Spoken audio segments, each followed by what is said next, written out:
ഫെനി നൈനാൻ എന്ന് പറയുന്ന രാഹുലുമായി ഏറ്റവും അടുത്ത് നിൽക്കുന്ന ഒരു വ്യക്തി പല ചാറ്റുകളും ഇന്നലെ അദ്ദേഹത്തിന്റെ സോഷ്യൽ മീഡിയ പേജുകളിലൂടെ പങ്കുവച്ചിട്ടുണ്ടായിരുന്നു. ഇപ്പോൾ അതിനെതിരെ സൈബർ അധിക്ഷേപത്തിൽ പ്രതികരിച്ചുകൊണ്ടാണ് രാഹുലിനെതിരെ ബലാത്സംഗ പരാതി നൽകിയ മൂന്നാമത്തെ അതിജീവിത ഇപ്പോൾ രംഗത്ത് വന്നിരിക്കുന്നത്. ഇപ്പോൾ ഏഷ്യാനെറ്റ് അടക്കമുള്ള ചാനലുകൾ അതിജീവിതയുടെ ഓഡിയോ സന്ദേശം പുറത്തുവിട്ടിട്ടുണ്ട്. ഈ പറയുന്ന ചാറ്റിൽ അല്ലെങ്കിൽ ഈ ചാറ്റിന് പിന്നിലെ കാരണങ്ങൾ എന്താണെന്നാണ് ഈ ഒരു ഓഡിയോ സന്ദേശത്തിൽ യുവതി വ്യക്തമാക്കുന്നത്.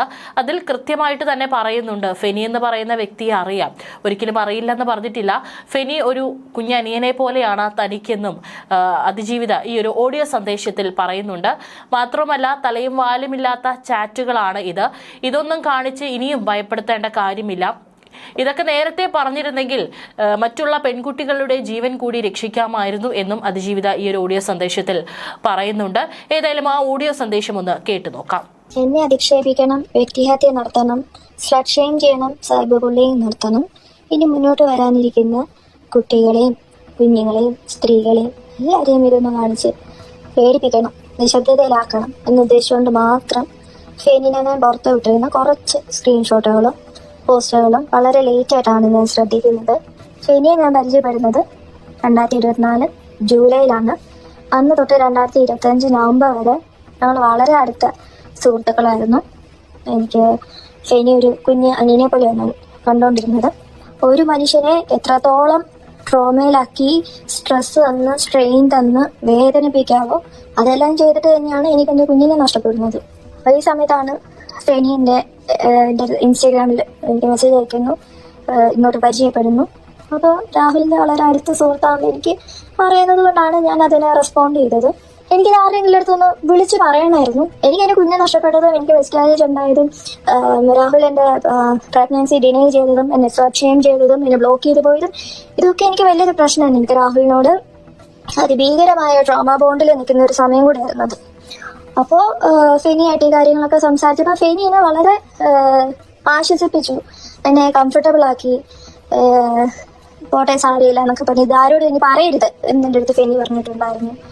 ഫെനിയാണ് എനിക്ക് അഷുറൻസ് തന്നുകൊണ്ടിരുന്നത് രാഹുലിന്റെ ജീവിതത്തിൽ വേറെ പെൺകുട്ടികളില്ലെന്നും ഉള്ള ആൾക്കാരെല്ലാം ആളുടെ ഫാൻസ് ആണ്, അല്ലെങ്കിൽ ആൾക്ക് ഭയങ്കര ശല്യമാണ്, എല്ലാവരെയും ബ്ലോക്ക് ചെയ്തിട്ടിരിക്കുവാണ് എന്നൊക്കെ ഫെനിയാണ് എനിക്ക് വീണ്ടും ഒരു റീഅഷുറൻസ് തരുന്നത്. അപ്പോൾ ഒരു ട്രോമ ബോണ്ടിൽ നിൽക്കുന്ന ഞാനാണ്. എനിക്ക് എൻ്റെ കുഞ്ഞിൻ്റെ അച്ഛനുള്ളൊരു ബോണ്ട് അപ്പോഴും എനിക്ക് രാഹുലിൻ്റെ അടുത്തുണ്ട്.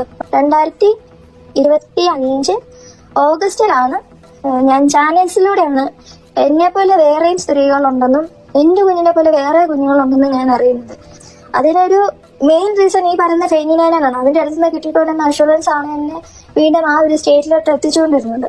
അപ്പോൾ ഞാൻ ഇതിനെ ചോദ്യം ചെയ്തു, ഞാൻ രാഹുലിനെ ചോദ്യം ചെയ്തു. രാഹുലിൻ്റെ അടുത്ത് പറഞ്ഞു ഇതൊക്കെ മീഡിയ ഡ്രിവൻ ആണ്, പൊളിറ്റിക്സ് ആണ്, പെയ്ഡാണ്. ആദ്യത്തെ കുട്ടിയുടെ കാര്യം ചോദിച്ചപ്പോൾ അങ്ങനെ ഒരാളെ ഇല്ലാന്ന് പറഞ്ഞു. രണ്ടാമത്തെ കുട്ടിയുടെ കാര്യം ചോദിച്ചപ്പോൾ അത് ഫേക്കാന്ന് പറഞ്ഞു. ഞാൻ അടൂർക്ക് വരാമെന്ന് പറഞ്ഞപ്പോൾ രാഹുലിൻ്റെ അടുത്ത് പറഞ്ഞു അതിലും ഭേദം കുറച്ച് വിഷമം ഇങ്ങോട്ട് വരുന്നതാണ്, ഇപ്പം ഇങ്ങോട്ട് വരരുത്, നമുക്ക് പാലക്കാട് വെച്ച് മീറ്റ് ചെയ്യാം, അമ്മ ചേച്ചി എല്ലാവരും തളർന്നിരിക്കുമെന്ന് പറഞ്ഞു. പിന്നീട് രാഹുൽ പാലക്കാടുണ്ടെന്ന് എനിക്ക് മനസ്സിലായി. രാഹുൽ ഒരു റീ എൻട്രി ഒക്കെ ഉണ്ടായിരുന്നല്ലോ, അങ്ങനെ തന്നെ ആണെങ്കിൽ ഇത് ഫെനിയായിട്ട് കോർഡിനേറ്റ് ചെയ്യണമെന്ന് പറഞ്ഞു. അപ്പം ഞാൻ പറഞ്ഞു ഇതിനകത്ത് ഫെനിയുടെ ആവശ്യമില്ല, എനിക്കറിയണം എന്നെ പോലെ ഇനിയും സ്ത്രീകളുണ്ടോ ഇനിയും കുഞ്ഞുങ്ങളുണ്ടോ എന്ന് എനിക്കറിയണം. അപ്പോൾ അത് രാഹുൽ പറഞ്ഞ അനുസരിച്ചാണ് ഞാൻ ഫെനിയെ കോൺടാക്ട് ചെയ്യുന്നത്. അപ്പോൾ ഫെനി ഈ പറഞ്ഞാൽ ഫെനി തന്നെ ഫെനിയുടെ പോസ്റ്റിൽ പറയുന്നുണ്ട് ഈ അവസ്ഥയിൽ നിൽക്കുന്ന എന്നെയാണ് ഇവർ രണ്ടുപേരും കൂടെ ഒഴിവാക്കാൻ നോക്കുന്നത്. എങ്ങോട്ടാണ് വരേണ്ടത്, ഏത് ഡേറ്റിലാണ് വരേണ്ടത് എന്നൊക്കെ ചോദിക്കുമ്പോൾ ഇവർ രണ്ടുപേരും ഒഴിഞ്ഞു മാറുമെന്ന് എനിക്ക് മനസ്സിലായി. ഫെനി എൻ്റെ അടുത്ത് പറഞ്ഞു, രാഹുലേട്ടൻ പറഞ്ഞു ഓഫീസിൽ വെച്ച് കാണാമെന്ന് പറഞ്ഞപ്പോൾ ഞാൻ പറഞ്ഞു എനിക്ക് ഓഫീസ് പറ്റില്ല, വേറെ പാർട്ടിക്കാർക്ക് ആക്സസ് ഉണ്ട്, പബ്ലിക്കിന് ആക്സസ് ഉണ്ട്, ഒരുപാട് ആൾക്കാർ വന്നു പോകുന്ന ഒരു സ്ഥലമാണ്, എനിക്ക് സേഫ് ആയിട്ടൊരു സ്ഥലം വേണമെന്ന് പറയുന്നുണ്ട്. ഫെനിയുടെ അടുത്ത് പറഞ്ഞിട്ടുണ്ട് ഫെനി ഞാൻ ഒറ്റയ്ക്കല്ല വരുന്നത്, ഞാൻ വരുമ്പോൾ എൻ്റെ ഒരു ക്ലോസ് ഫ്രണ്ട് എൻ്റെ കൂടെ കാണും, ഇപ്പം രാഹുലിൻ്റെ കൂടെ നീ വരണം, നീ വരുന്നതാണ് എനിക്ക് കംഫർട്ടബിൾ ആയിട്ടുള്ളത്, പിന്നെ നമ്മൾ കണ്ടിട്ടില്ലല്ലോ എനിക്ക് നിന്നെ കാണുകയും കൂടെ ചെയ്യാലോ എന്ന് ഞാൻ ഫെനിയുടെ അടുത്ത് പറയുന്നുണ്ട്. പിന്നീട് ഞാൻ ഈ സേഫ് പ്ലേസ് വേണമെന്ന് പറയുന്നുണ്ട് ഇവരായിട്ട്. അതൊക്കെയാണ് നിങ്ങൾ കണ്ടുകൊണ്ടിരിക്കുന്നത്. ഈ തലയും വാലും ഇല്ലാത്ത കുറച്ച് ചാറ്റുകൾ മാത്രം പുറത്ത് വിട്ട് എന്നെ പീഡിപ്പിച്ച ഒരാളെ വീണ്ടും എനിക്ക് 3-4 മണിക്കൂർ കാണണമെന്ന് പറയുമ്പം എന്നെ സ്ലട്ട് ഷെയിം ചെയ്യണം എന്നൊരു ഉദ്ദേശത്തോടുകൂടി മാത്രമാണ് അത് പുറത്തു വിട്ടെന്നാണ് എനിക്ക് മനസ്സിലായത്. അല്ലാതെ നിങ്ങൾ വിചാരിക്കുന്നത് പോലെ ഈ 3-4 മണിക്കൂറിൽ എനിക്ക് വീണ്ടും രാഹുലിനോട് ഫിസിക്കൽ കോണ്ടാക്ട് ഉണ്ടാക്കാൻ വേണ്ടിയിട്ടല്ല ഞാൻ പോകുന്നത് പോലും. പിന്നീട് ഇവരിതിങ്ങനെ ഒഴിഞ്ഞു മാറി എനിക്ക് മനസ്സിലായി ഇവരിത് ഒഴിവാക്കുവാണ്. പറഞ്ഞിട്ട് ചെല്ലുവാണെങ്കിൽ രാഹുൽ മുങ്ങുമെന്ന് എനിക്ക് ഉറപ്പുള്ളത് കൊണ്ട് രാഹുലിനോട് പറയാതെയാണ് ഞാൻ പാലക്കാട് ചെല്ലുന്നത്.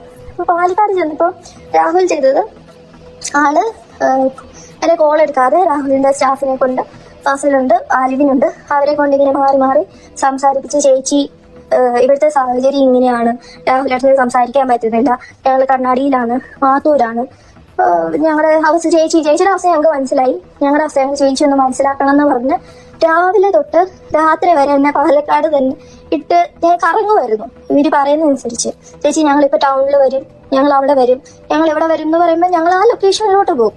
അങ്ങനെ രാഹുൽ എനിക്ക് കാണാൻ പറ്റിയില്ല. അപ്പോൾ ഇതിനെ പറ്റിയിട്ടുള്ള സംസാരമാണ് ഈ ഒരു ഐഡിയയും കിട്ടാതെ തലയും വാലുമില്ലാതെ ഫെരീനാനെ പുറത്തു വിട്ടിരിക്കുന്നത്.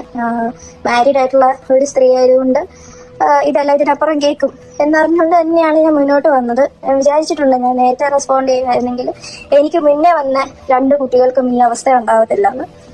ഞാൻ ഇതൊന്നും കണ്ട് പേടിക്കില്ല എന്ന് ഞാൻ ഒത്തിരി സ്നേഹത്തോടെ അറിയിക്കുകയാണ്.